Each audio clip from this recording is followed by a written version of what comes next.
Non abbiamo usato a caso il termine fede, poiché di solito, e cioè per la stragrande maggioranza delle azioni della vita quotidiana, se una qualche constatazione teorica si possono e devono trarre conseguenze pratiche immediate, al posto della dimostrazione scientifica subentra necessariamente la fede.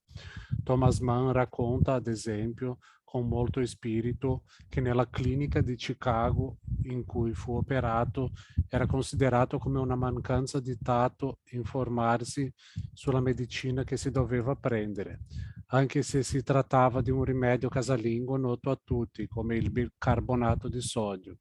In questo caso la fede è addirittura coltivata. Per non parlare di certe correnti della psichiatria, dove sono intenzionalmente provocati rapporti di tipo parareligioso e che tutto il sistema della pubblicità moderna miri a coltivare questo tipo di fede. È un fatto che non ha bisogno di speciali dimostrazioni e che la scienza vi compaia così spesso con la funzione di suscitare questa fede non fa che rendere più evidente il nesso sopraindicato. Ma il termine fede non è del tutto esatto per i rapporti che abbiamo descritto. Esso implica bensì l'opposizione al sapere e al conoscere, ma soprattutto l'assenza di una volontà e di una possibilità concreta, eccetera, di verifica. Ma così questi atti si avvicinano a ciò che si suole indicare nella terminologia logica come opinione, in opposizione al sapere. Nello stabilire la distinzione fra l'opinione e la fede, Kant attribuisce grande importanza proprio a questo momento, a questa possibilità dell'opinione di trasformarsi in sapere, di essere ulteriormente verificata. Quando si ritiene vero qualcosa per ragioni oggettive, anche se consapevolmente insufficienti, e cioè ci si limita a opinare, questo opinare può tuttavia diventare finalmente un sapere, attraverso una progressiva integrazione nello stesso genere di ragioni. La fede nasce invece, secondo Kant, quando un progresso del genere è obiettivamente impossibile. Ogni fede è un ritener per vero soggettivamente insufficiente, ma da un punto di vista oggettivo consapevolmente insufficiente, e così è contrapposta al sapere. Questa netta contrapposizione di fede e opinione è perfettamente comprensibile dal punto di vista dell'assiomatica del suo sistema filosofico, poiché solo così può essere costruita la connessione e reciproca integrazione di conoscenza, etica e religione caratteristica di questo sistema. Ma nel pensiero quotidiano ha una parte importante non solo la possibilità oggettiva di passare dall'opinione al sapere, ma anche la volontà di farlo.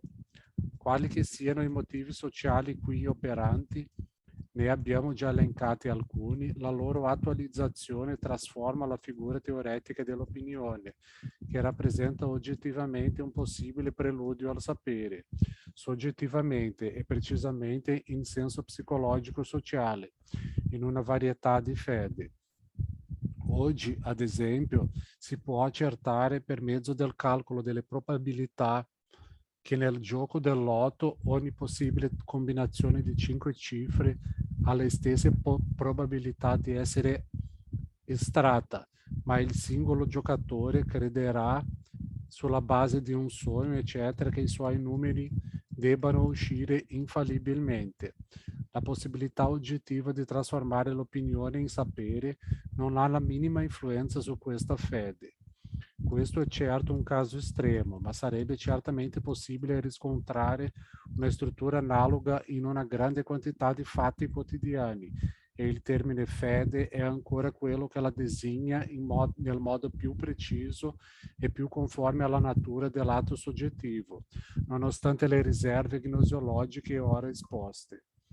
Non c'è dubbio che quell'affinità strutturale tra il periodo magico e la vita quotidiana di cui abbiamo parlato prima viene qui chiaramente in luce, soprattutto se pensiamo che i maghi hanno trattato in certo quel modo tecnicamente le potenze trascendenti, onde appare che quella miscela di ignoranza per quanto riguarda l'essenza oggettiva vissuta soggettivamente come trascendenza e di condotta inconsapevole e abitudinaria nel caso concreto che abbiamo constatato nella vita quotidiana, a cui il suo modello strutturale. Ma non si sottolineerà mai abbastanza che questa affinità tra magia e la vita quotidiana è puramente strutturale, poiché ogni accostamento contenutistico sarebbe una mistificazione, un procedimento analogico inammissibile.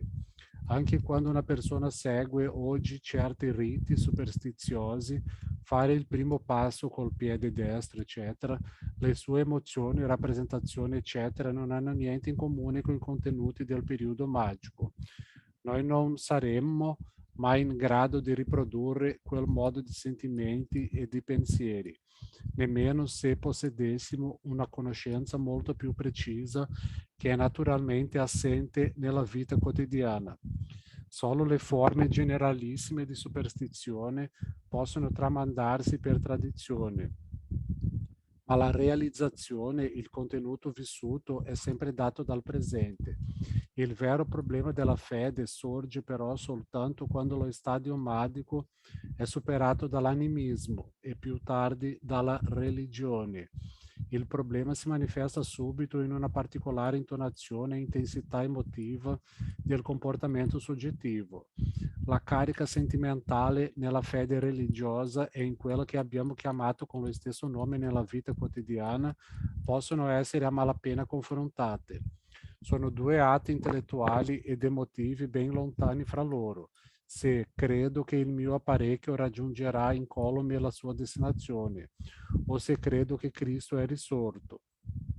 E l'enfasi della fede religiosa dà allo stesso elemento logico rappresentativo una intensità che nella prassi quotidiana esso possiede solo in casi eccezionali, nel senso cioè che tanto il suo contenuto quanto come le sue conseguenze pratiche riguardano l'uomo intero, che il modo in cui egli accoglie questo contenuto e la sua reazione ad esso determinano tutto il suo destino. Si tratta dunque, a differenza delle azioni particolari della vita quotidiana basata sulla fede, di qualcosa di universale, del senso soggettivo e oggettivo dell'intenzione. Questa universalità, il sistema di obbligazioni che essa implica, dà alla fede religiosa quell'accento enfatico che la distingue così nettamente da tutti gli atti analoghi del pensiero quotidiano. Stabilita così l'enfasi sentimentale della fede religiosa e la sua causa, il fatto che essa si rapporta al destino essenziale dell'uomo intero, si potrebbe pensare che tra la religione stessa e la vita quotidiana si spalanchi un abisso. Ciò non annulla invece, come vedremo, l'essenziale affinità strutturale tra queste due sfere di vita. Ci limitiamo a richiamare di nuovo brevemente l'attenzione sull'affinità della prassi magica e di quella quotidiana, già perché in ciò si manifesta chiaramente quella che è forse la caratteristica principale della vita quotidiana, la connessione immediata di teoria e prassi. Se pensiamo alla concezione magica delle potenze o forze trascendenti, è chiaro che qui la trascendenza significa semplicemente qualcosa di sconosciuto, che la sua profondità non è altro che una modernizzazione determinata dal fatto che tutti quei pensieri e sentimenti sorti molto più tardi, che formano la base di quel concetto di fede in senso proprio che abbiamo visto, determinato da Kant in opposizione all'opinione, e per cui ciò che è di fatto sconosciuto si trasforma in un inconoscibile di principio, vengono proiettati retrospettivamente nelle età primitive, senza alcuna giustificazione storica. E anche quando molto più tardi sorgono le antropomorfizzazioni animistiche, quando il rapporto degli uomini con le forze che regolano la loro vita assume tonalità etiche, l'idea della trascendenza in senso moderno e il sentimento che la fonda e l'accompagna si forma solo molto lentamente e poco a poco. Si pensi al modo di rappresentarsi gli dei nei poemi omerici. Il carattere enfatico del comportamento religioso può sorgere e svilupparsi solo quando esso investe l'uomo intero in un modo che abbia almeno una componente etica, un armonico etico, poiché anche nel periodo magico e non di rado nella vita quotidiana delle età successive si tratta di azioni, decisioni, eccetera, che decidono della prospettiva e del danno, o addirittura dell'esistenza stessa dell'uomo. In tutti questi casi si determina ovviamente una forte intensità emotiva, ma poiché il successo e il fallimento dipendono dall'applicazione di regole pratiche esterne, manca alle emozioni quella direzione verso l'interno, quella riflessione sui fondamenti interiori della propria personalità, che costituiscono un momento essenziale dell'enfasi religiosa. Per non complicare troppo le nostre osservazioni, prescindiamo da un lato da quegli eventi della vita quotidiana in cui è presente una componente religiosa e dall'altro da quegli aspetti del comportamento religioso in cui i residui magici sono ancora dominanti. L'enfasi religiosa si rivolge dunque a qualcosa che è per principio trascendente, a un al di là composto alla vita terrena reale, anche quando il tema concreto non è costituito dalla morte, dalla conservazione dell'io e dal suo destino dopo di essa, anche quando l'occasione e la meta dell'atto religioso sono immediatamente terreni e mondani, tra l'uomo intero concreto e l'oggetto della sua intenzione religiosa si inserisce sempre una trascendenza di principio, non già qualcosa di semplicemente sconosciuto, ma qualcosa per principio inconoscibile, almeno coi normali mezzi della vita, e che tuttavia può diventare, attraverso un adeguato comportamento religioso, il possesso più intimo dell'uomo. Nasce così una tensione che può assumere forme estremamente diverse, a cui qui naturalmente non possiamo nemmeno accennare. Essa è la base del carattere enfatico della fede religiosa, poiché per quanto in molte religioni l'osservanza scrupolosa dei riti, delle cerimonie, eccetera, possa essere considerata indispensabile al raggiungimento di questi scopi e si conservino quindi determinate forme strutturali di tipo magico, anche se spesso modificate e fortemente spiritualizzate. Resta sempre questo riferimento soggettivo al soggetto, all'uomo intero. La confessione, per esempio, ha una cornice rituale, ma la sincerità soggettiva è considerata come una condizione indispensabile perché possa produrre il suo effetto trascendente, mentre nella magia non c'era evidentemente nulla di simile. Nonostante questo evidente distacco dalla magia e dal quotidiano, la religione conserva tuttavia la loro struttura fondamentale, l'unione immediata di teoria e prassi, dove il concetto della teoria come contenuto e oggetto della fede deve essere però ulteriormente concretizzato.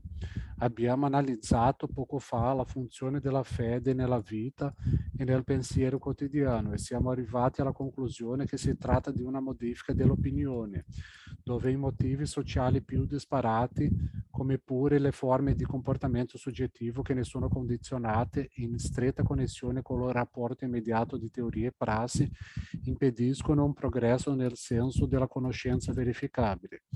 In molti casi però questa possibilità è oggettivamente presente, se non che per i motivi che abbiamo descritto tende spesso a realizzarsi in modo che l'opinione non si trasforma affatto in sapere, come quando, ad esempio, un individuo perde la fede nel proprio medico e la trasferisce su un altro. Naturalmente nella vita quotidiana ci sono anche molti altri casi in cui si determina un esito opposto, specialmente nella sfera del lavoro, ma le due tendenze si distinguono in questo, che nel secondo caso una piccola parte dell'ignoto viene conquistata, trasformata in conoscenza, mentre nel primo il mondo dell'ignoto è inteso essenzialmente come immutato. Se l'elemento teoretico si configura in questo modo, è soprattutto a causa dell'unione immediata di teoria e prassi nella vita quotidiana. Ma bisogna aggiungere che proprio così, dal basso, dal processo lavorativo, esercitano la loro efficacia tendenze rivolte in direzione della conoscenza, del sapere e della scienza, e che anche là dove forze sociali del vario tipo tenderebbero a ridurre questo opinare a fede, esse non si lasciano del tutto sfuggire, se non di rado a una certa verifica delle rappresentazioni soggettive, che è l'intenzione originaria dell'opinare, e insieme una necessità vitale. Anche il comportamento religioso si basa su un rapporto immediato della teoria e della prassi. Ciò è senz'altro evidente nei casi in cui continuano a dominare residui magici, ma anche dove nascono già genuine esperienze religiose, questa struttura resta immutata, poiché si tratta infine della salvezza o della rovina di tutto l'uomo, di ciò in cui egli vede il centro della sua ultima vera esistenza. Questa formulazione generalissima comprende tanto il cielo e l'inferno, come il nirvana e il samsara. Sulla base di questa impostazione si determinano quelle importanti modifiche sia nella concezione della trascendenza che nell'accezione del concetto di teorie per questa sfera. Cominciamo a chiarire il concetto di trascendenza. Abbiamo visto che la scienza, finché resta veramente scienza e non si trasforma in riflessione idealistico-filosofico o teologico-religiosa sui risultati e i limiti della scienza, sul posto che essa occupa nella vita dell'uomo, il suo significato per l'esistenza umana nel suo complesso è costretta a trattare il non conosciuto come un semplice non ancora conosciuto. Ciò è evidente soprattutto in Kant. Come filosofo idealista, egli considera il mondo delle cose in sé come assolutamente trascendente, come teorico della dottrina della scienza. Anche per lui la conquista concreta dell'ancora sconosciuto non ha limiti. Da questo punto di vista non ha importanza che Kant determini metafisicamente questa sfera come il mondo dei fenomeni, poiché la sua metodologia mira proprio a fondare filosoficamente l'oggettività inoppugnabile delle conoscenze che si possono raggiungere in essa. Ma il problema stesso non è affatto così formale come lo presenta la critica della ragion pura. La fede autentica, non quella distillata dall'estetica pura di Kant, non consente una bipartizione del mondo di questo tipo, dove una bipartizione ha luogo, come avviene in molte religioni. Essa non si limita ad affiancare pacificamente il fenomeno e la cosa in sé, che sono entrambi oggetto di conoscenza, ma si esalta enfaticamente nella contrapposizione della creatura e della divinità, del samsara e del nirvana, eccetera. Fenomeno ed essenza sono rapportati direttamente al soggetto che cerca la propria salvezza ed è solo in e per questo riferimento che acquistano un carattere propriamente religioso. Questo primato dei bisogni soggettivi nella formazione del tipo di oggettività proprio della religione avvicina quest'ultima alla magia, peraltro con la differenza assai importante che in questa gli affetti soggettivi determinanti come la paura, la speranza, eccetera, sono suscitati dai bisogni quotidiani come la fame, i pericoli fisici, eccetera. Mentre nella religione ha luogo tendenzialmente e in linea generale una sublimazione a tinte estetiche che può essere definita in termini generalissimi come salvezza dell'anima. Solo questo modo proprio e determinato di porre il fenomeno e l'essenza costituisce la base della natura specifica della trascendenza religiosa come della relativa teoria, che è anche qui in rapporto immediato con la prassi. Dal momento in cui sorge per un processo di generalizzazione antropomorfica un demiurgo del mondo, anche l'assolutizzazione della trascendenza è un fatto compiuto. Che il mondo sia inconoscibile in questo o in quest'altro modo, fino a questo o a quest'altro punto e non oltre, il creatore è posto come trascendente, in un senso generale, fra il creatore e la creazione si sviluppa a pouco una gerarchia in cui primo si vede attribuita un'assoluta superiorità qualitativa sulla seconda, che si può capire benissimo come generalizzazione metafisica del processo lavorativo a partire dal soggetto. Anche nella filosofia greca, in particolare in Platone e in Plotino, esiste un rapporto del genere. Il creatore sta infinitamente più in alto di ciò che egli stesso ha creato. Occorre un processo millenario, un possente sviluppo degli strumenti, degli arnesi e perfino delle macchine, perché la filosofia idealistica sia in grado di compiere un rovesciamento realistico di questa relazione falsa sotto ogni punto di vista. Come avviene nella dialettica hegeliana, questo ristabilimento delle giuste proporzioni implica naturalmente un netto distacco dalla concezione religiosa del mondo, poiché abbandonare definitivamente la concezione puramente creaturale dell'uomo reale equivale appunto a respingere la visione religiosa del mondo. La filosofia hegeliana è estremamente ambigua anche in rapporto a questo problema, poiché è chiaro che la concezione dialettica hegeliana del rapporto del soggetto del lavoro al processo di lavoro oggettivo dovrebbe togliere la base teoretica e sentimentale a quell'antropomorfizzazione del comportamento soggettivo su cui si fondano tutte le concezioni demiurgiche, la separazione religiosa di fenomeno ed essenza, la contrapposizione, cioè del creaturale e del divino, non è possibile senza l'ipotesi di un demiurgo, nemmeno quando la concezione religiosa, come in alcune sette gnostiche o nel buddismo, tende a superare l'idea di un Dio creatore onnipotente, come d'altra parte questa concezione del mondo è incompatibile con quella di un mondo che, eterno e indistruttibile, è mosso esclusivamente nella natura come nella società dalle proprie leggi immanenti. Il concetto religioso di trascendenza che così si determina è un concetto ambivalente. Da un lato la trascendenza e soprattutto la scienza nella sua evoluzione autonoma e immanente. No. Da un lato la trascendenza è assolutamente e di principio inaccessibile all'intelletto terreno e soprattutto alla scienza nella sua evoluzione autonoma e immanente. Ma dall'altro lato, nella maggior parte delle religioni c'è una via regia o più di una che può fare della trascendenza il possesso sicuro del soggetto umano, senza sopprimere per questo il suo carattere di trascendenza.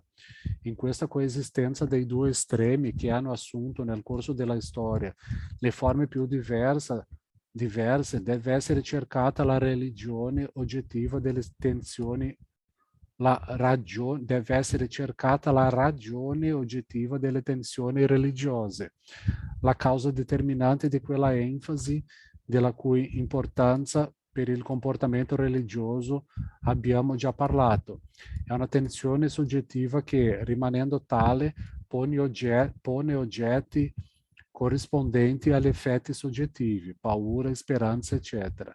È proprio in questa connessione di trascendenza insuperabile e di intima vicinanza e di pienezza sentimentale che può tuttavia raggiungere quell'intensità che le è propria solo se i due momenti trapassano l'uno nell'altro fino a costituire un binomio inseparabile. In questi affetti e negli oggetti che si pongono coesistono così le più radicali contraddizioni della vita umana. Quella anzitutto per cui il senso della nullità dell'uomo, dell'essere umano davanti all'infinità del cosmo, umano ed extraumano, è unito indisgiungibilmente col senso della peculiarità indistruttibile della sua natura e l'unione contraddittoria di impotenza e onnipotenza, di contrizione e orgoglio si concretizza nelle forme più varie di fronte ai problemi vitali.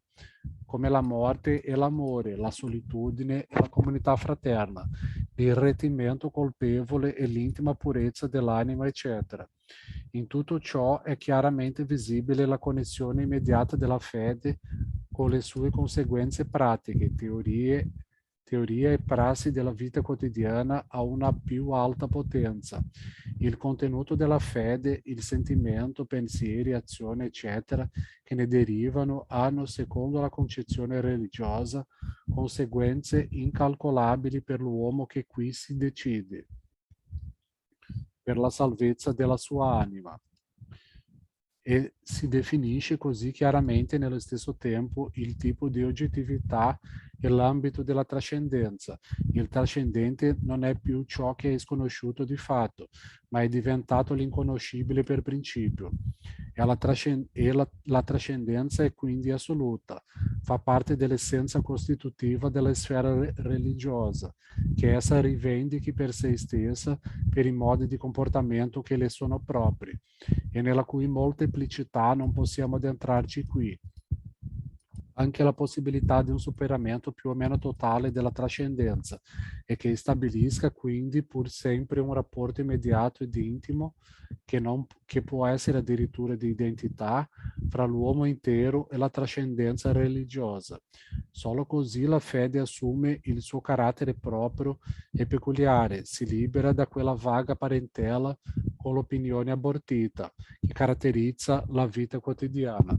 Diventa il modo di comportamento centrale e decisivo, abbandonando radicalmente quell'aspirazione ad una verificabilità oggettiva che è alla base, in ultima istanza, di ogni opinione e conforme alla natura antropomorfizzante della sfera religiosa che crea gli oggetti a partire del soggetto, traspone decisamente infine l'adempimento del campo soggettivo in una sfera pseudo-oggettiva creata in modo soggettivo e antropomorfizzante, laddove quindi l'opinione, anche nella sua forma quotidiana, degenerata di fede, rimane sempre necessariamente una specie di preconoscenza, la fede nel suo senso religioso originario, ha la pretesa di dominare la conoscenza e il sapere, di essere una forma più alta del dominio della realtà essenziale.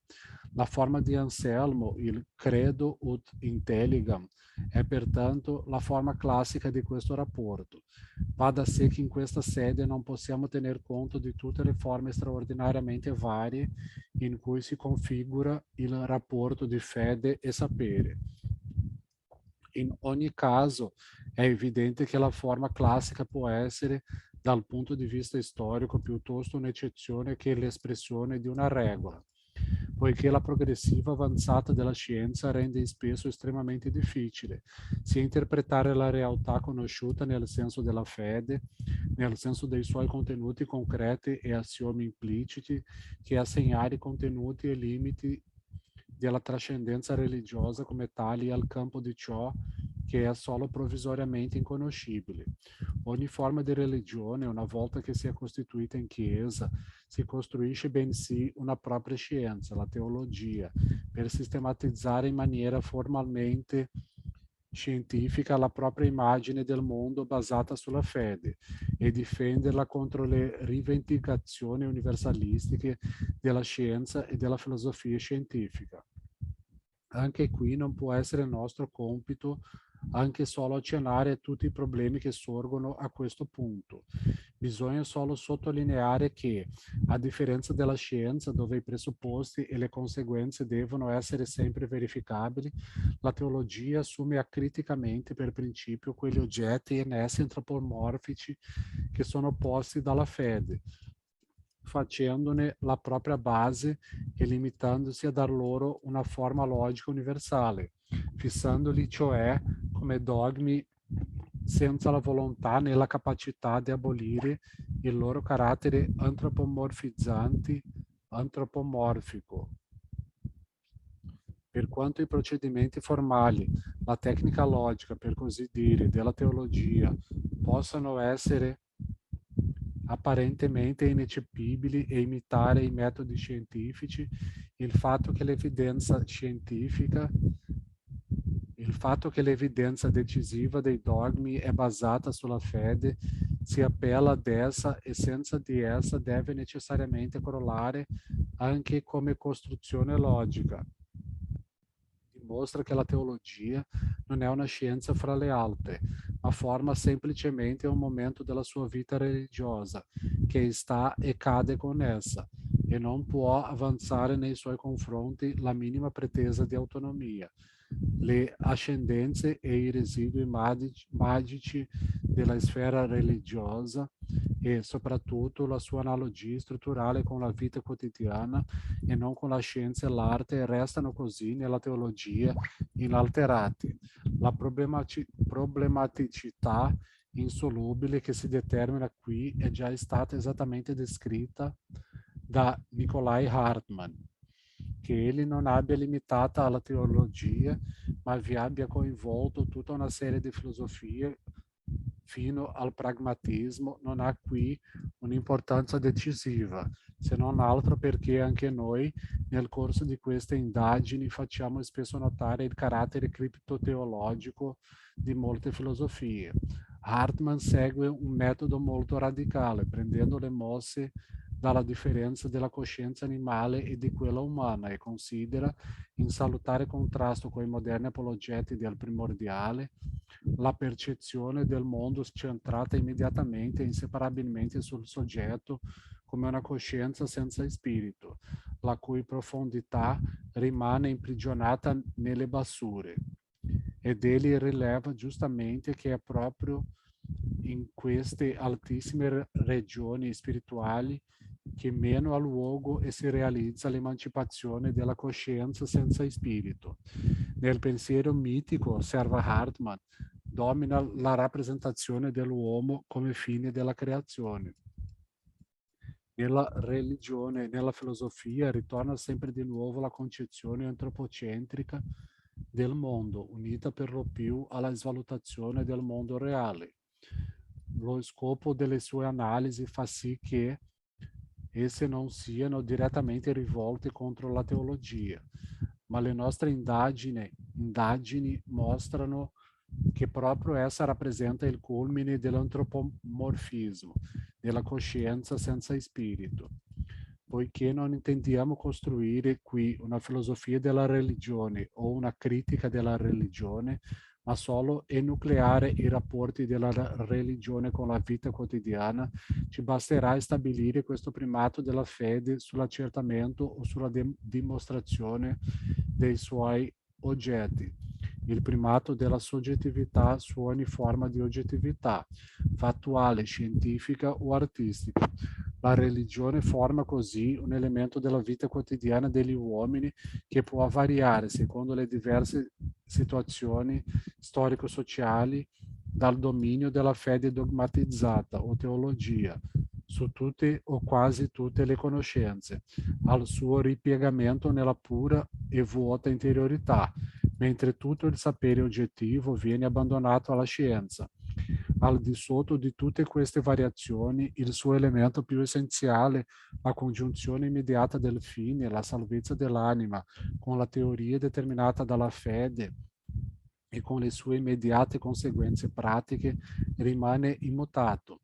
Eppure queste trasformazioni sono molto importanti per la concreta influenza della fede sulla scienza e sull'arte. Nel prossimo capitolo, dove analizzeremo il dispiegarsi della visione disantropomorfizzante del mondo propria della scienza, avremo di rado occasione di riferirci a questi mutamenti strutturali concreti, poiché l'opposizione assoluta di antropomorfizzazione e disantropomorfizzazione è di per sé evidente. Un esame attento richiederà tuttavia la separazione teorica e pratica delle due sfere antropomorfizzanti della vita, l'arte e la religione. L'ultimo capitolo sarà dedicato a questo argomento. Qui dobbiamo solo accennare un punto, allo stretto rapporto che intercorre tra la fede religiosa e la concreta oggettività degli oggetti antropomorfici che essa si è creata. un rapporto talmente intimo che quando si indebolisce la concretezza degli oggetti si indebolisce di solito anche la fede. Il carattere dogmatico che è proprio di ogni generalizzazione concettuale in questa sfera teologia non è dunque una degenerazione, come il dogmatismo nella scienza e nella filosofia, ma è precisamente la conseguenza necessaria di questa concretezza. Una persona veramente religiosa non crede a un Dio in generale, ma a un Dio estremamente concreto, con proprietà, modi di agire esattamente determinati, anche se si tratta di un Deus absconditus. Il dogma dà appunto una formulazione logica a questa concretezza e in forma necessariamente intollerante ed esclusiva, finché rimane in vigore. Una minore intolleranza in tali problemi è segno di un indebolimento della fede, indica cioè che la salvezza dell'anima non appare più al credente come indissolubilmente congiunta a questa oggettività determinata, poiché quando la fede è viva e appassionata non ci può essere rispetto ai caratteri propri e particolari degli oggetti religiosi, nessuna concezione, nessun compromesso. Questo punto è stato visto bene da Hegel nel suo periodo iennese. Apre virgolette, un partito è quando si disgrega in se stesso. Così il protestantismo, le cui differenze si vogliono ora far convergere in tentativi di unificazione, prova che esso non esiste più, poiché nella scissione la differenza interna si costituisce come realtà.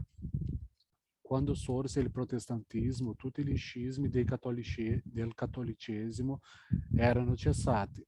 Ora si dimostra continuamente la verità della religione cristiana. Non si sa per chi, poiché infine non abbiamo a che fare coi turchi. Chiude virgolette.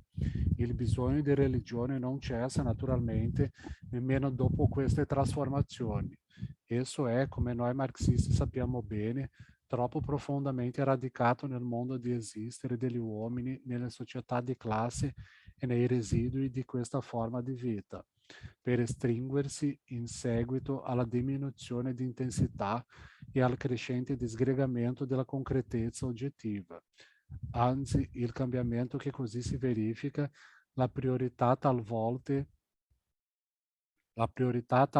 esclusiva della pura interiorità e soggettività, Kierkegaard può a volte esprimere e manifestare più efficacemente la sua vera essenza di quanto non avvenisse nei suoi periodi aurei. In ogni caso si tratta di eccezioni, poiché una soggettività che perde ogni capacità di oggettivazione può assumere facilmente il carattere di una inautenticità priva di fisionomia, e cioè poiché il bisogno generale di una religione continua a sussistere, il comportamento religioso ripiega in parte su una soggettività completamente vuota e in parte si sparpaglia nei campi più diversi della vita quotidiana, in cui conferisce una tonalità religiosa, dove appare naturalmente in modo particolarmente chiaro quell'analogia con la vita quotidiana che abbiamo ripetutamente indicato. Simmel dà una buona descrizione di questa situazione, senza intenzioni peggiorative. Apri virgolette. Il rapporto del figlio pietoso ai suoi genitori, del patriota entusiasta alla sua patria, o del cosmopolita all'umanità, il rapporto del lavoratore alla sua classe in atto di sollevarsi, o dell'aristocratico orgoglioso al proprio ceto, il rapporto del suddito al suo signore di cui subisce la suggestione, e del bravo soldato al suo esercito, tutte queste relazioni con i loro contenuti così infinitamente diversi possono però avere, se considerate da un punto di vista formale e psicologico, una tonalità comune che bisogna definire religiosa, chiude virgolette. Tutti questi problemi saranno esaminati diffusamente nell'ultimo capitolo. Riassumendo brevemente quanto abbiamo esposto finora a proposito dell'analogia e differenza della religione e della vita quotidiana, possiamo giungere alla seguente conclusione. Il comportamento religioso si distingue a prima vista dalla normale vita quotidiana per l'accentuazione enfatica della fede. La fede non è qui un opinare, un primo passo verso il sapere, un sapere incompiuto e non ancora verificato, ma viceversa un atteggiamento che solo apre l'accesso ai fatti e alle verità della religione, che implica insieme la disposizione a fare di queste verità in tal modo acquisite la norma universale della vita, della prassi immediata di tutta l'attività dell'uomo. Né i fatti né le conseguenze che ne sono tratte richiedono o consentono una verifica della loro verità o applicabilità. I fatti sono autenticati da una rivelazione superiore e questa prescrive anche i modi in cui si deve reagire ad essi. La fede è il mezzo o l'elemento attraverso il quale il soggetto si rapporta a questo oggetto che esso stesso si è creato, come un oggetto esistente indipendentemente da lui. Questo elemento crea anche la possibilità di trarre conseguenze pratiche immediate. La vita di Cristo e l'imitazione di questa vita sono connessi direttamente fra loro dalla fede, ma l'affinità strutturale col pensiero quotidiano si esprime anche nel carattere rivelato delle verità religiose. La rivelazione è infatti per chi non crede o anche per chi aderisce a un'altra rivelazione un semplice fatto empirico che richiede, come ogni altro fatto, di essere verificato. Solo la fede, non il suo contenuto in sé stesso, né il suo rapporto con la realtà, solleva questo fatto dalla massa sterminata dei fatti consimili e gli conferisce questo significato particolare. Proprio questo sottolinea, nello stesso tempo, la concretezza determinata a cui abbiamo già accennato, l'elemento di fattualità singolare e irripetibile del contenuto della rivelazione. Ora che quest'ultima sia anche dedotta razionalmente attraverso la dogmatica, la teologia, o che invece proprio la sua cruda faticità sia posta paradossalmente al centro, insieme al fatto che essa dovrà necessariamente apparire per il miscredente come scandalo e follia, è comunque evidente che la rivelazione si distingue da qualsiasi altro fatto empirico solo per l'intensità della fede che l'accompagna. Come la pura soggettività della fede, così il suo carattere empirico viene in luce proprio in quei periodi in cui il contrasto fra scienza e religione si inasprisce fino al punto di mettere in crisi quest'ultima. In uno di questi periodi di crisi, nel tentativo di razionalizzare i contenuti della religione e di accordarli così con la scienza e la filosofia, il vecchio Schelling cercò scampo in una sorta di empirismo filosofico, sperando di trovare in tal modo un'armatura concettuale adeguata per la metodologia e la rivelazione. Ciò che vi è di legittimo nel suo tentativo è l'accostamento di empirismo e rivelazione, in polemica contro una elaborazione razionale e sistematica della realtà. Ora che la pura faticità della forma e del contenuto della rivelazione sia apertamente riconosciuta come avviene in Schelling e in Kierkegaard, o che si cerchi invece di mascherarla istituendo tra la fede e il sapere una connessione logico-concettuale apparentemente ineccepibile, come nei sistemi teologici del passato, per esempio in Tommaso d'Aquino, questa situazione non cambia e non può essere eliminata, e con essa rimane inalterato quell'empirismo che è alla base, in ultima istanza, del comportamento religioso, per quanto possa essere abilmente mascherato dai dogmi della teologia. È interessante notare a questo proposito che anche dall'altra parte, dal lato della scienza, proprio l'empirismo rende gli uomini disponibili per un compromesso con la religione. Osserva Engels, nella sua critica delle tendenze spiritualistiche diffuse tra gli scienziati del suo tempo, apre virgolette, appare qui in un modo tangibile quale sia la via più sicura dalla scienza naturale al misticismo. non la teoria esuberante della filosofia e della natura, ma l'empirismo più piatto che disprezza ogni specie di teoria e diffida di tutto il pensiero, chiude virgolette, dove appare di nuovo chiaramente la forte affinità strutturale della religione e della vita quotidiana. Era necessario comprendere questa struttura per poter spiegare il fatto, a prima vista sorprendente, della coesistenza pacifica di una scienza a volte altamente sviluppata con idee magico-religiose, coesistenza che si protrae a volte per lunghi periodi, finché si tratta solo di esperienze accumulate in modo puramente empirico nella caccia, nell'agricoltura, eccetera. È senz'altro evidente che l'insicurezza della vita nel suo complesso, ancora insuperabile a questo stadio, conduce necessariamente a credenze e riti magici. Ma questa situazione si riproduce anche in stadi molto più avanzati. Dice ad esempio Rubin, apre virgolette, l'astronomia indiana era in effetti una curiosa mescolanza di superstizione e di scienza. Gli astronomi erano astrologi e brahmani. Si trascinavano quindi dietro tutta una zavorra di antichissime superstizioni, senza la minima intenzione di liberarsene. Chiude virgolette, e lo stesso autore sottolinea in un altro passo l'alto grado di sviluppo della matematica indiana, superiore per molti aspetti a quella greca. Apre virgolette, si è detto, osserva a proposito del suo metodo per risolvere equazioni di secondo grado indeterminate, che è questo il risultato più alto raggiunto dalla teoria dei numeri prima di Lagrange. Solo questo matematico ha riscoperto e ulteriormente sviluppato questo metodo, ma i matematici indiani furono indotti a porsi questi problemi dalle esigenze della loro astrologia, a cui erano ancora strettamente legati. Questo spiega perché la filosofia indiana abbia ricevuto impulsi altrettanto scarsi dalla matematica che dall'astronomia, chiude virgolette.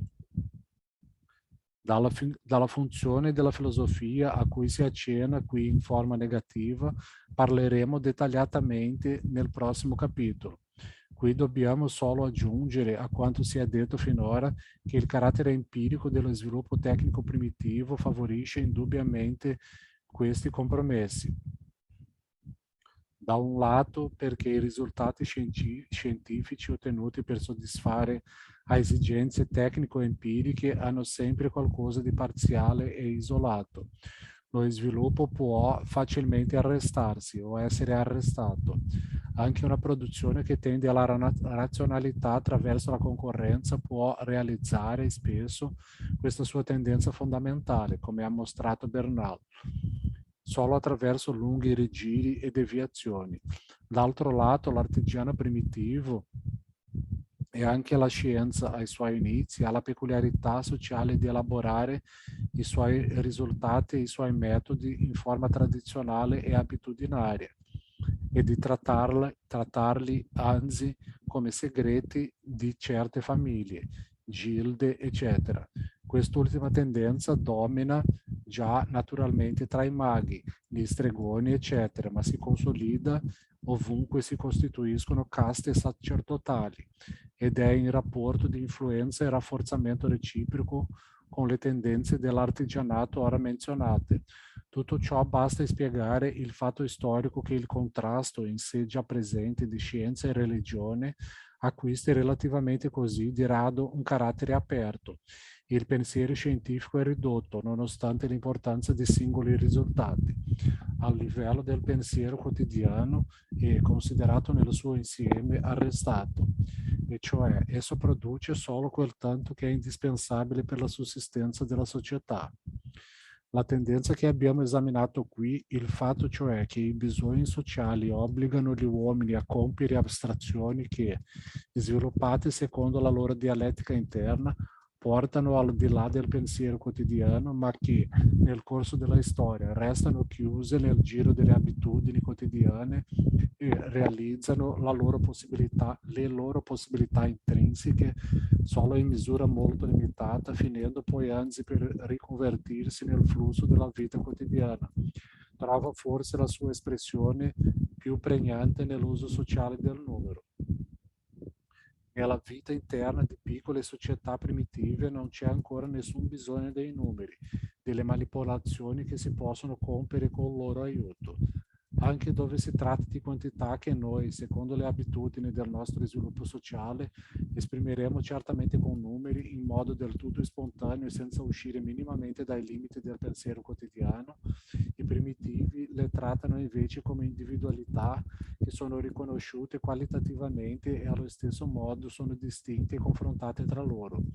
Levi Brühl cita a questo proposito un esempio significativo tratto dalla vita degli Abiponi, secondo Dobrizhofer.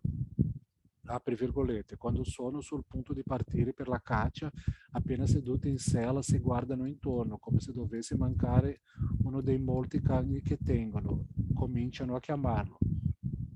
Sono spesso meravigliato di vedere come, senza saper contare e con una muta così numerosa, sapessero dire subito che un cane mancava all'appello. Chiude virgolette. M. Schmidt ha probabilmente ragione a individuare nello scambio, nel commercio incipiente, il bisogno sociale da cui è sorto il numero, la funzione di contare e misurare. Lo stesso Schmidt sottolinea che nell'economia naturale dei popoli primitivi non esiste il bisogno di contare, questo bisogno sorge solo quando il commercio, lo scambio di merci hanno raggiunto un certo livello. La loro esperienza fa sì che determinati beni siano scambiati in proporzioni quantitativamente determinate. Solo in quanto una categoria di oggetti universalmente richiesta o presente invece in soprannumero entra contemporaneamente in questo rapporto di scambio con diverse altre categorie, viene a rappresentare un mezzo per mettere anche queste ultime in un rapporto di valore reciproco. Essa diventa così, per intanto, la misura del valore di queste altre determinate categorie di oggetti, che il numero, una volta scoperto come la pura geometria, nata dalla pratica delle misurazioni, celi in sé infinite possibilità di sviluppo scientifico, non impedisce che esso si lasci inserire senza resistenza per secoli, per millenni, nel contesto quotidiano religioso che abbiamo descritto. Questo reinserimento nella visione qualitativa propria della vita quotidiana è ancora più evidente quando la magia o la religione accoglie in sé i numeri, inserendoli nel proprio sistema. Ogni mistica, ogni uso religioso dei numeri, ogni attribuzione magica di effetti buoni o cattivi a determinati numeri, eccetera, sottrae il numero in questione, per esempio il 3 e il 7, dalla serie numerica in cui ha il suo normale valore quantitativo e lo trasforma in una qualità determinata, specifica, carica di risonanze emotive, assegnandogli un posto nella struttura di pensiero della vita quotidiana. Potrà sembrare che questo nostro accostamento della magia, dell'animismo e della religione al modo quotidiano di pensare e di sentire rappresenti un'astrazione unilaterale. Abbiamo sottolineato, è vero, il carattere enfatico delle rappresentazioni e immagini religiose, ma non abbiamo approfondito la questione se esse non mirino e non riescano già, e in caso affermativo, in quale misura, a sollevarsi al di sopra del livello quotidiano. Questa tendenza ha dapprima un carattere scarsamente teorico, ma lo acquista sempre più, man mano che le religioni elaborano immagini e visioni del mondo, cosmologie, filosofie della storia, etica, eccetera, per esprimere i loro contenuti anche nel linguaggio della scienza e della filosofia. Con queste dottrine, ma insieme ad esse, anche con i metodi più diversi, ascesi, estasi provocata artificialmente, eccetera, esse intendono elevare l'uomo al di sopra del pensare e del sentire quotidiano. Si tratta, nel senso più generale, di rendere sperimentabile, oggetto di esperienza interiore, una trascendenza assoluta, dove tutti e tre i termini devono essere ugualmente sottolineati. La prassi scientifica conosce solo una trascendenza relativa, e cioè il non ancora conosciuto, la realtà oggettiva che esiste indipendentemente della coscienza e non è stata ancora dominata dal pensiero scientifico. che poi la filosofia idealistica interpreti la metodologia delle scienze e i suoi fondamenti gnoseologici nel senso di un'assolutizzazione della trascendenza in modo molto simile a quello della teologia, è un'altra questione. Discutere le diverse sfumature in queste concezioni sarebbe qui fuori luogo, poiché, come abbiamo visto in Kant, la dottrina della scienza lavora praticamente con una trascendenza relativa, poiché la realtà può essere dominata dal pensiero umano sempre solo approssimativamente, sia dal punto di vista quantitativo che da quello qualitativo. All'orizzonte della vita si profila sempre un mondo sconosciuto.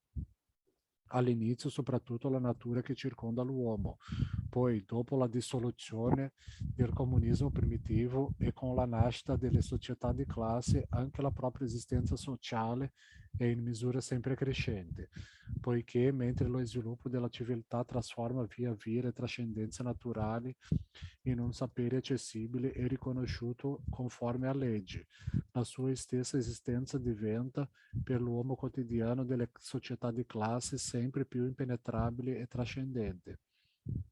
Questa situazione cambia solo dal punto di vista teorico con la nascita del marxismo e dal punto di vista pratico anche per l'uomo quotidiano con la concreta formazione di una società socialista. La religione e la vita quotidiana sono simili anche dal punto di vista che assolutizzano entrambe la trascendenza. Nella vita quotidiana questo avviene in forma ingenua e spontanea, allo stesso modo che nella magia primitiva ciò che non è ancora conosciuto, o meglio, ciò che appare incomprensibile in date circostanze concrete, è considerato come eternamente trascendente. La magia si distingue dalla vita quotidiana solo in quanto va in cerca di mezzi e di metodi e crede o dà a intendere di trovarli per dominare praticamente questa trascendenza. Essa introduce una certa scissione nel pensiero quotidiano, poiché tratta gli strumenti di controllo pratico della trascendenza come segreti, che solo i maghi, eccetera, hanno il privilegio di conoscere.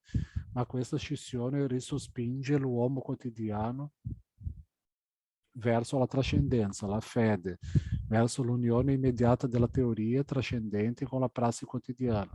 Questa struttura, la mediazione della trascendenza attraverso una casta di specialisti, rimane anche dopo il passaggio dalla magia alla religione, solo che la trascendenza e il rapporto con essa acquistano un contenuto sempre più ricco e più concreto che si estende a tutta la vita umana, nonostante tutte le trasformazioni che subisce nel corso della storia.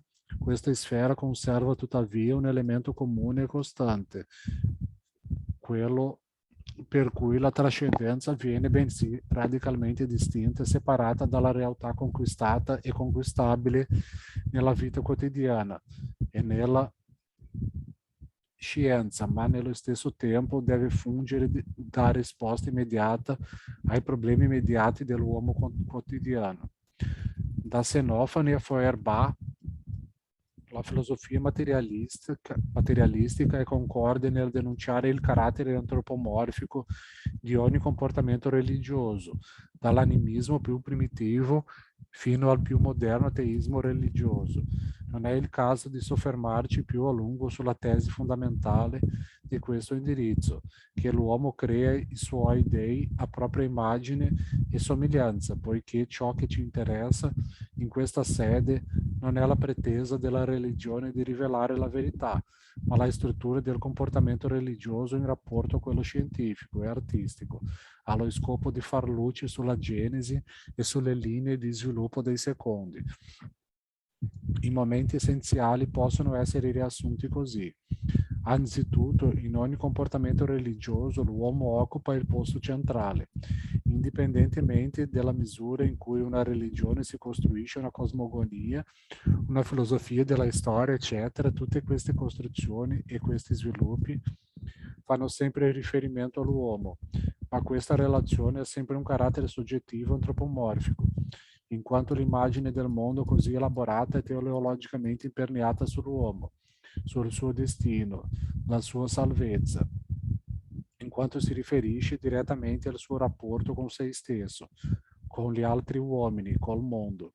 Anche quando una concezione religiosa del mondo proclama l'irrazionalità della storia cosmica e umana, come avviene nel caso dell'ateismo religioso, anche quando si colloca dal punto di vista di un agnosticismo radicale, non perciò viene meno questo fondamentale atteggiamento antropomorfico, teleologicamente imperniato sull'uomo. Il vuoto o la desolazione del mondo abbandonato da Dio non rappresentano una constatazione oggettiva di dati di fatto, più di quanto lo siano nella teologia la redenzione operata da Cristo o dal Buddha, ma rappresentano invece l'enunciazione di un'esigenza immediata, un solenne appello rivolto all'uomo anziché in un mondo fatto in questo o in quest'altro modo, cerchi la sua salvezza in questo o in quest'altro modo.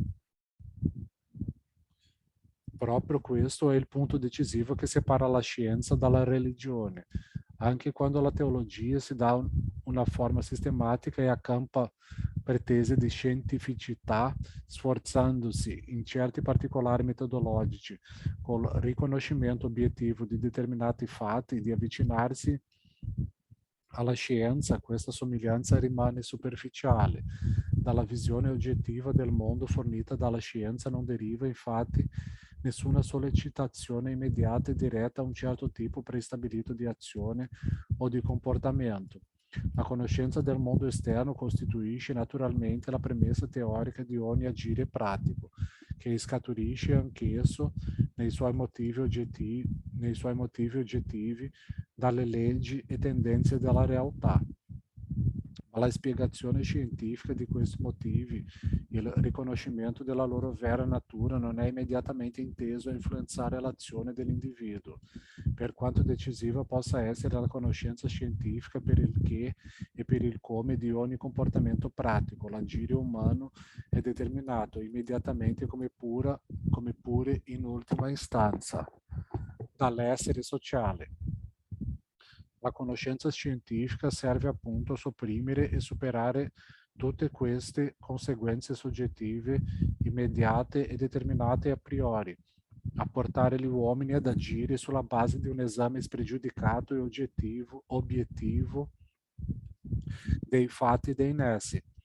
Questa tendenza si esplica naturalmente anche nella vita quotidiana, dove spesso l'uomo non si rende conto che i due atteggiamenti opposti che si scontrano in lui sono quello scientifico e quello religioso, ma è il senso di questo scontro, se il dominio umano della realtà si possa compiere su una base antropomorfica, teleologicamente centrata sull'uomo, o se richiede invece per la sua attuazione adeguata il superamento intellettuale di questi momenti.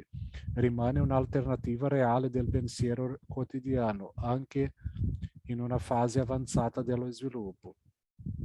Tutto ciò dimostra nuovamente l'affinità della religione col pensiero quotidiano, per quanto la prima possa affermare energicamente di essersi lasciata alle spalle il terreno dell'apparenza illusoria e ingannevole e di aver trovato il fondamento di un'assolutezza inoppugnabile rivelazione che fornirebbe direttive indubitabili per l'azione pratica. La struttura che ne risulta, il rapporto immediato di teorie e prassi, ha come abbiamo mostrato, la più stretta analogia con quella del pensiero quotidiano. E questa è una necessaria conseguenza del carattere antropomorfico del rispecchiamento della realtà di tipo religioso. Abbiamo cercato di mostrare che nel rispecchiamento e nella prassi quotidiana è già implicita una tendenza a conoscere l'essenza, ma solo nel comportamento scientifico essa si trasforma in un metodo consapevole, nella chiara separazione di fenomeno ed essenza, per rendere possibile, a partire da un'essenza chiaramente riconosciuta, il ritorno alle leggi del mondo fenomenico. Quanto più questo metodo viene coerentemente sviluppato, tanto più la realtà rispecchiata dalla scienza viene a distinguersi nettamente nel contenuto come nella forma dai tipi immediati di rispecchiamento propri della vita quotidiana. Perciò l'immagine scientifica della realtà appare spesso paradossale, se vista e giudicata dal punto di vista della vita quotidiana.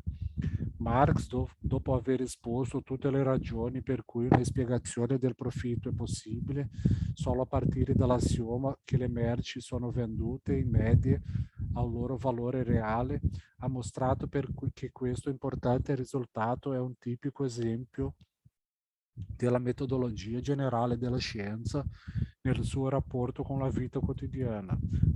Apre virgolette, ciò sembra paradossale e in contrasto con le osservazioni quotidiane. È anche paradossale che la Terra si muova intorno al Sole e che l'acqua consista di due gas facilmente infiammabili. Le verità scientifiche sono sempre paradossali se vengono commisurate all'esperienza quotidiana, che apprende solo la parvenza fallace delle cose. Dalla riconversione di molti risultati del rispecchiamento scientifico in prassi quotidiana immediata abbiamo già parlato. Ciò è possibile perché in questa riconversione i rapporti paradossali del mondo riflesso dalla scienza si attenuano e assumono nuovamente un carattere immediato, le loro categorie specifiche spariscono, procedimenti e risultati vengono inseriti nella vita quotidiana attraverso l'abitudine, la tradizione, eccetera, in modo che i risultati della scienza possano essere applicati e utilizzati praticamente senza provocare perciò una brusca e radicale trasformazione del pensiero quotidiano. È chiaro che la sedimentazione storico-sociale dei risultati scientifici finisce per modificare anche la concezione generale del mondo della vita quotidiana, ma questo avviene per lo più attraverso trasformazioni capillari esteriormente quasi impercettibili, che modificano poco a poco ampiamente l'orizzonte, i contenuti, eccetera, della vita e del pensiero quotidiano, ma che non alterano radicalmente in un primo tempo la loro struttura essenziale.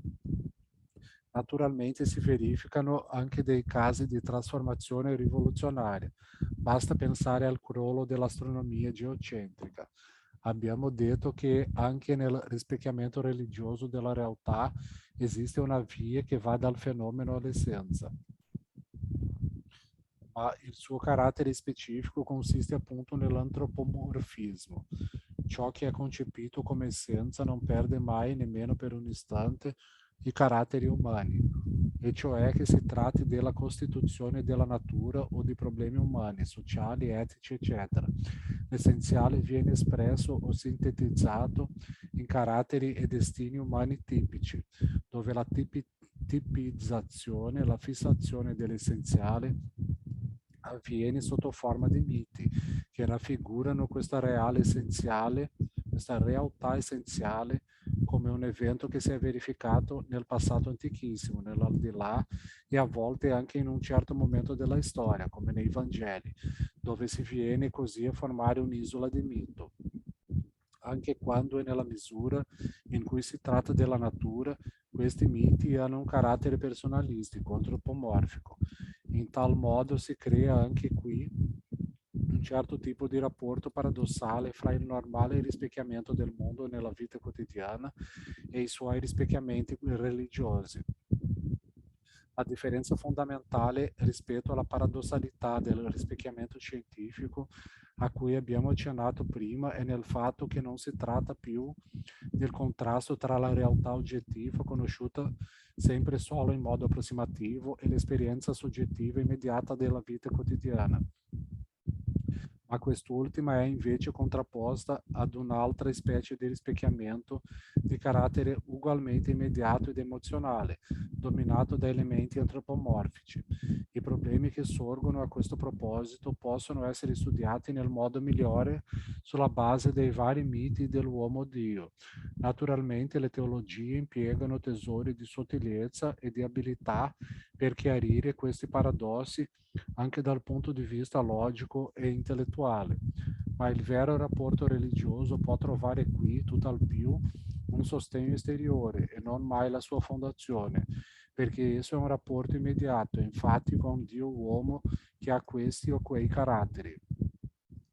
La nascita di questo rapporto genuinamente religioso dipenderà dalla misura in cui ogni singolo uomo riconosce in questi miti l'immagine idealizzata o concreta e diretta dei suoi problemi più intimi e personali, desiderio, angoscia, nostalgia, eccetera.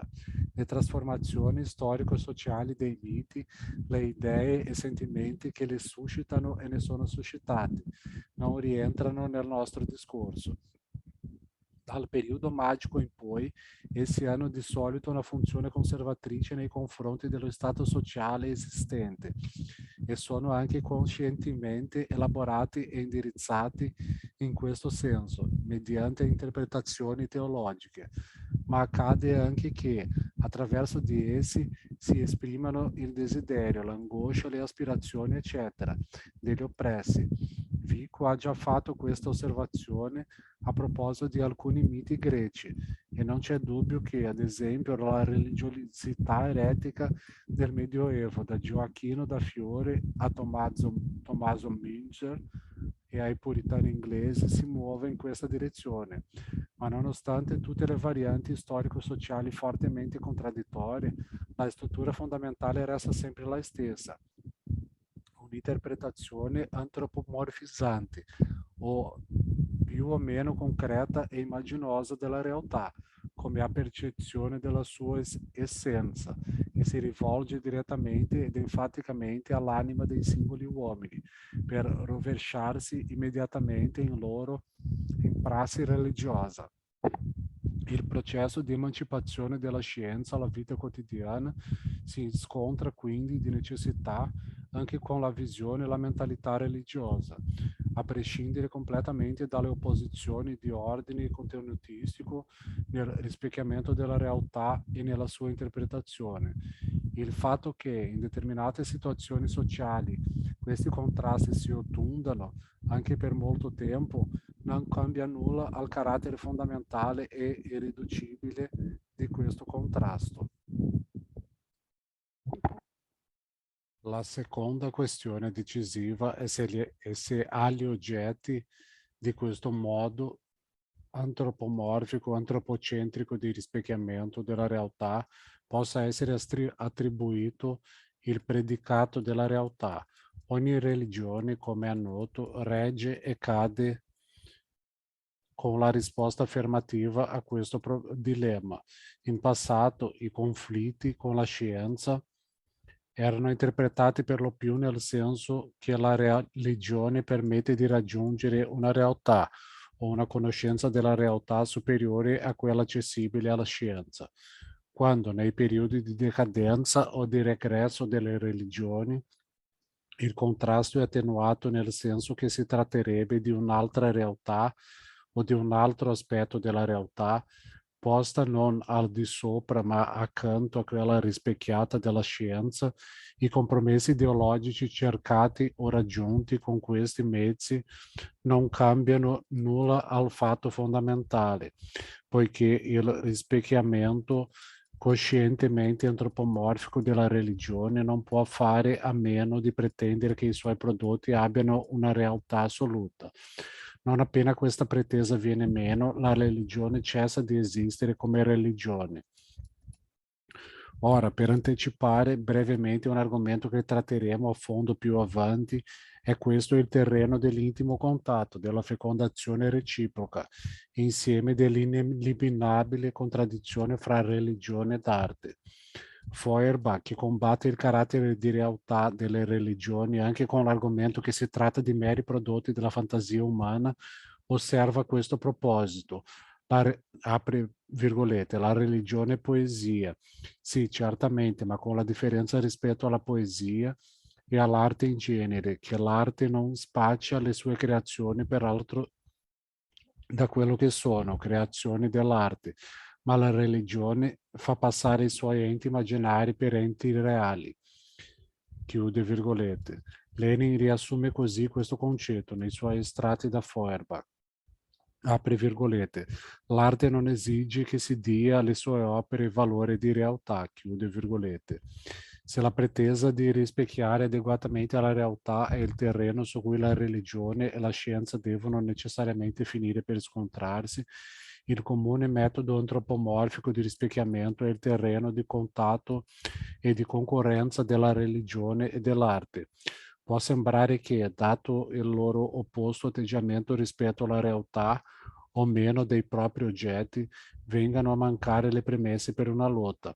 E ci furono effettivamente lunghi e importanti periodi in cui fu possibile una collaborazione relativamente senza conflitti, ma solo relativamente, poiché il comune carattere antropomorfico prova che i due tipi di rispecchiamento soddisfano a bisogni sociali simili, ma vi soddisfano in modo completamente opposto, per cui contenuti e forme che sarebbero altrimenti vicini fra loro tendono ad assumere un carattere antitetico. Si tratta di assai più che dal semplice bisogno di personificazione che sorge in ogni stadio primitivo all'inizio del dominio conoscitivo della realtà e dove, come abbiamo visto, si trovano le basi dell'antagonismo tra la scienza e la religione.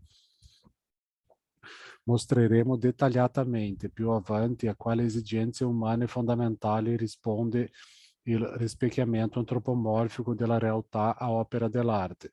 Queste esigenze sono molto vicine a quelle che soddisfa la religione, soprattutto negli stadi più primitivi, alla creazione, cioè dell'immagine di un mondo adeguato all'uomo, soggettivamente e oggettivamente nel senso più alto. La differenza a cui abbiamo accennato, per cui l'arte, contrariamente alla religione, non attribuisce un carattere di realtà oggettive alle proprie opere e la sua intenzione oggettiva più profonda è diretta alla semplice riproduzione antropomorfizzante e antropocentrica della realtà terrena, non significa affatto un'autolimitazione nei confronti della religione, un riconoscimento della sua superiorità, tutt'altro. Questa intenzione oggettiva implica, indipendentemente da quello che ne possono pensare temporaneamente gli artisti o i ricettori, un rifiuto di ogni trascendenza. Nella sua intenzione oggettiva, l'arte non è meno ostile alla religione che la scienza. Limitandosi alla riproducibilità immanente, essa afferma implicitamente, da un lato, il diritto sovrano dell'artista di modellare la realtà e i miti secondo i propri bisogni. Il fatto che questo bisogno sia socialmente condizionato e determinato non cambia nulla a quanto si è detto. D'altro lato, l'arte trasforma artisticamente ogni trascendenza in immanenza, la pone sullo stesso piano, in quanto oggetto di rappresentazione della realtà immanente vera e propria. Vedremo più avanti che queste tendenze danno lo spunto a diverse teorie dirette contro l'arte, accusata di falsità, eccetera. La lotta fra la religione e l'arte che consegue da questi antagonismi è assai meno presente alla coscienza comune di quella tra la realtà e la religione, benché quest'ultima sia spesso artificialmente mascherata e dissimulata da entrambe le parti. Ce ne dovremo quindi occupare in un capitolo apposito, dove avremo anche occasione di parlare naturalmente dei conflitti storici tra la scienza e l'arte, conflitti che si ripresentano sempre di nuovo, ma che non conseguono dall'essenza oggettiva dei due campi. È chiaro che tutti questi antagonismi oggettivi non possono venire in luce nello stadio iniziale dell'umanità. Nella magia, i germi del rispecchiamento scientifico, artistico e religioso sono ancora mescolati da un'unità indifferenziata e le tendenze scientifiche che scaturiscono dal lavoro non possono ancora diventare coscienti. La separazione avviene in epoca relativamente tarda, in modi e tempi estremamente diversi, secondo la varietà e la specificità dei rapporti sociali. Abbiamo già detto che in determinate civiltà ci può essere un'arte elevata, uno sviluppo relativamente cospicuo di certi rami e problemi della scienza, senza che si possa nemmeno parlare di uno spirito artistico e scientifico, della nascita di una consapevolezza soggettiva delle intenzioni oggettive di queste sfere. Nel capitolo seguente esamineremo in breve i principi attraverso i quali la scienza perviene alla sua autonomia e concluderemo l'analisi del processo analogo seguito dall'arte con la descrizione della sua lotta di liberazione.